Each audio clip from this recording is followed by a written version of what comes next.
Hi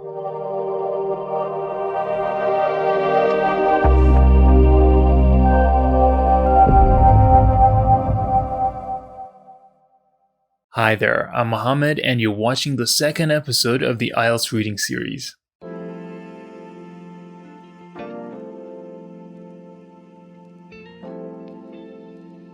In this episode, we're going to take a look at some reading skills and strategies that help you perform really well on the IELTS reading test. So without further ado, let's jump into it.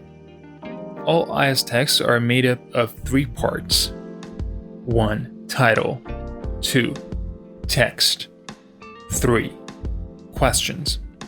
In some cases, the title is followed by subtitle.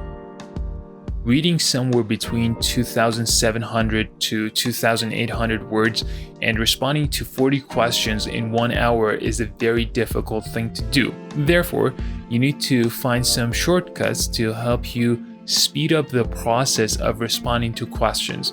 Now let's go ahead and find out how we should go about responding to IELTS reading questions.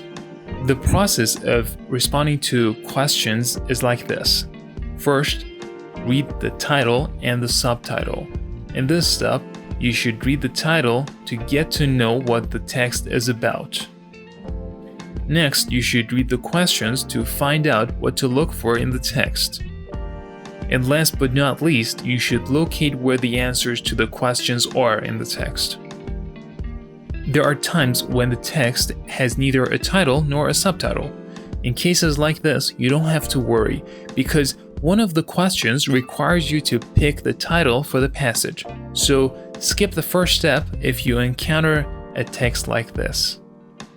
This may sound easier said than done because this process seems to be very time-consuming, but don't worry, there are some other things you can do to speed up the process of responding to questions. We basically need to find a way to only read the paragraphs that contain answers to the questions as opposed to reading the entire text. You may be thinking to yourself, how exactly can I do that? Before I can answer that question, I need to give you a little bit of a background. In English composition, each paragraph has to have a central idea. This is normally expressed in the first sentence of the paragraph. This sentence is also known as the topic sentence. The central idea of the paragraph is also sometimes repeated or completed in the last sentence of the paragraph. Okay, so if we find a relationship between the topic statements and questions, we can quickly find out where to look for the answers and avoid reading paragraphs that do not contain any answers. This process of looking for specific information in the text is also known as scanning. By mastering the art of scanning, you can save yourself plenty of time and get a much higher band score. Scanning tells us that it's possible to do less work and get better results. Before we start reading topic sentences, however, we need to find a way to summarize the questions. To make this happen, we just have to circle 2 to 3 keywords in each question. The best keywords are proper nouns, numbers, nouns, and verbs. Let's take a look at some examples.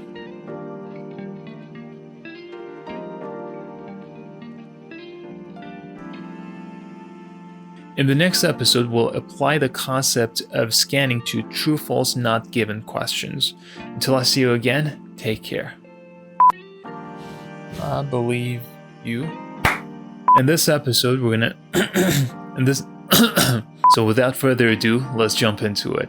Okay, I think that was good enough. Let's move on. Well, this may sound easier said than done. Happens to the best of us. This may sound easier said than done, but don't worry. There are other things you can do to help you along the way.